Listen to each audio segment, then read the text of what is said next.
রাসূল করিম সাল্লাল্লাহু আলাইহি ওয়াসাল্লামের মজলিসে সাহাবী বসা, এদিক দিয়ে ঘরে বাচ্চা অসুস্থ, ঢোকার সময় দেখে অসুস্থ, বের হওয়ার সময় অসুস্থ। তার মানে এই বাচ্চাটার জন্য বাবার পেরেশানি আছে। প্রত্যেকটা সন্তান অসুস্থ হইলে বাবাদের ঘুম আসে না। সন্তানের প্রতি একটা বাবার এত মহাব্বত। এই বাচ্চাটা অসুস্থ, সাহাবী পয়গম্বরের দরবার থেকে আসলেন, ঘরের মধ্যে ঢুকলেন, বিবি খবর পাঠাইলো যে তাড়াতাড়ি ঘরে আসেন। যার কারণে ঘরে আসলো, জিজ্ঞাসা প্রথমে জবাব জিজ্ঞাসাই করলো, কি ব্যাপার, বাচ্চা কেমন আছে? একটা সন্তান যদি অসুস্থ থাকে, বাপ মা যদি ঘরের মধ্যে থাকে, বাবা বাহিরে থাকে, ঘরে ঢোকার সাথে সাথেই সন্তানের কেমন আছে না আছে খোঁজ নেওয়া, এটাই তো বাবার কর্তব্য। এদিক দিয়ে যখন পয়গম্বরের দরবারে ছিল, হঠাৎ করে বাচ্চাটা অসুস্থ হতে হতে এমন হাল হতে চলে গেছে, আর যেন হয় মনে হয় বাঁচবে না। আল্লাহ পাক রব্বুল আলামিন কিছুক্ষণ পরে সন্তানটাকে আল্লাহ পাকের কাছে উঠায় নিয়ে গেছে। সাহাবী আব্দুল্লাহ রাদিয়াল্লাহু তাআলা সন্তান জমিন থেকে বিদায় হয়ে গেছে। আল্লাহর বান্দা রাসূল করিম সাল্লাল্লাহু আলাইহি ওয়াসাল্লামের মজলিস থেকে ঘরে আসলো সন্ধ্যার পরে। জিজ্ঞাসা করলো, বিবি আমার সন্তান কেমন আছে? বিবি ডাক দিয়া বলতেছে, স্বামী আলহামদুলিল্লাহ সন্তান এখন পরিপূর্ণ শান্ত। আসলে সন্তানটা জীবিত আছে নাকি মারা গেছে? বিবি বলতেছে সন্তান এখন পরিপূর্ণ শান্ত। তার মানে বুঝতে হবে, কোন মানুষ যখন আল্লাহর জিম্মায় চলে যায়, ওই মানুষটা আল্লাহর জিম্মায় যাওয়ার কারণে পরিপূর্ণ শান্তই হয়ে যায়। জমিনে যতদিন থাকবো ততদিনই বিপদ। মাওলার দরবারে চলে গেলে শান্তি আর শান্তি, ঠিক কিনা? এরপরও বান্দা মরতে চায় না। যারা নেককার বান্দা, তারা আল্লাহ পাকের দিদার বেশি বেশি যায়, তাদের হায়াতের জন্য কোনোদিন কোনো মায়া হয় না। এ মুসলমান, আল্লাহর বান্দাকে আল্লাহ পাক রব্বুল আলামিন উঠায় নিয়ে গেলেন। বিবি ডাক দেয়া কয়, আমার সন্তান, আমাদের সন্তান এখন পরিপূর্ণ শান্ত, আপনি টেনশনের কোনো কারণ নাই। খাবার দাবার গ্রহণ করেন, চলেন বিছানার মধ্যে যায় ঘুমাই।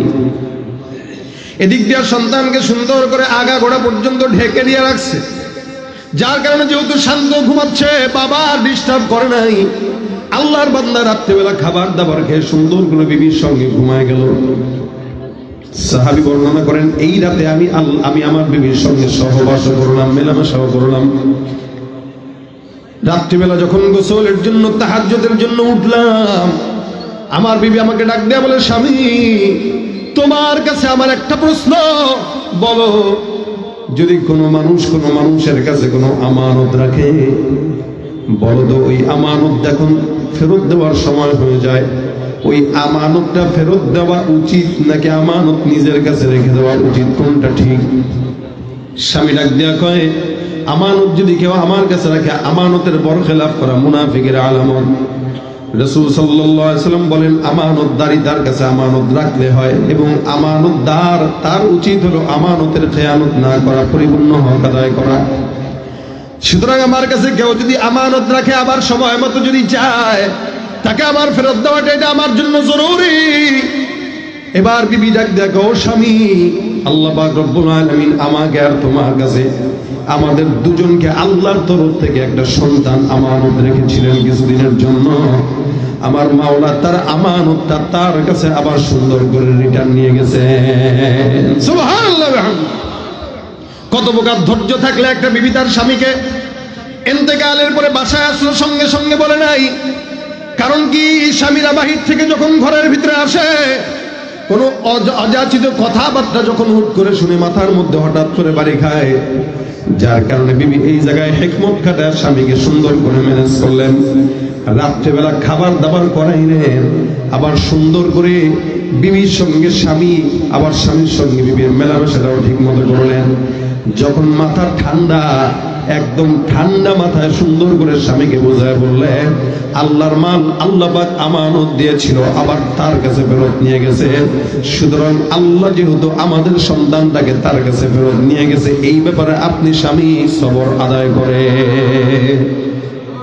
হযরত সাহাবীর মেজাজ গরম হয়ে গেছে খানিক সময়ের জন্য। ডাক দিয়া বলতেছে, বিবি এই কথাটা তুমি এতক্ষণ আমাকে কেন বলো নাই? রাত্রি যখন আসলাম তখনই বলতে পারতা। রাত্রেবেলা আমার কাছে না বলে তুমি আমার কাছে এই পর্যন্ত লুকাইলা। আমার সন্তানটা পাশের ঘরে মৃত শুয়ে আছে, আর আমরা দুজন স্বামী স্ত্রীর হক আদায় করতেছি, এটা কেমন কথা? তোমার এই কাজটা আমার পছন্দ হয় নাই। আমি আল্লাহ রাসূল সাল্লাল্লাহু আলাইহি ওয়াসাল্লামের কাছে তোমার নামে বিচার দিয়ে আসার জন্য যাচ্ছি। নবীজির কাছে বিচার দেওয়ার জন্য তালহা রাদিয়াল্লাহু তাআলা ঘর থেকে বের হয়ে গেলেন। আল্লাহ নবীর কাছে যায় ডাক দেয়া বলেন, ইয়া রাসূলুল্লাহ, রাত্রিবেলা আমি যখন আপনার দরবার থেকে আমার ঘরের ভিতরে ঢুকলাম, আমার যে সন্তান, যাকে আপনি এত মহব্বত করতেন, এত ভালোবাসতেন, আমার সন্তানটা জমিন থেকে বিদায় হয়ে গেছে। আল্লাহ পাক রব্বুল আলামিন আমার সন্তানকে নিয়ে গেছেন। আমার বিবি আমার কাছে বলে নাই। রাত্রিবেলা জিজ্ঞাসা করলাম কেমন আছে, আমার বিবি বলে শান্ত আছে।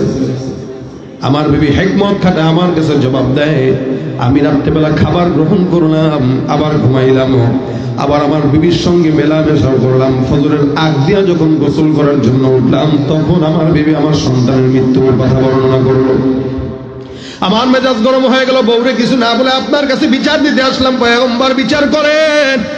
আল্লাহর নবী ডাক দিয়া বলেন, হে তালহা, তোমার বিবি ওই কাজটাই করেছে যেই কাজটা একটা নেককার বুদ্ধিমত্তা বিবি করে থাকে। যদি তুমি যখন বাড়ির মধ্যে ঢুকলা, তখনই যদি তোমার বিবি তোমার সন্তানের মৃত্যুর সংবাদ শোনাতো, তোমার মেজাজ খারাপ হয়ে যেত, পেরেশান হয়ে যেত, রাতের ঘুম নষ্ট হতো, খাবার হতো না, হায় হতাশ করতা। তোমাকে রাতের বেলা খাবারও খাওয়াইলো, আরামে ঘুমও পারাইলো, তার হকটাও আদায় করলো। সকালবেলা তাহাজ্জুদের সময় ঠান্ডা মাথায় তোমাকে আল্লাহর মাল আল্লাহ নিয়ে গেছে বলে বুঝ দিল। মনে রাখবা, সবর করো, আল্লাহর তরফ থেকে আজকের রাত্রির যে মেলামেশা হইল, এই মেলামেশার বদৌলতে যেটা নিয়ে গেছে তার চেয়ে আরো দ্বিগুণ ভালো সন্তান আল্লাহ তোমাদেরকে দান করবে।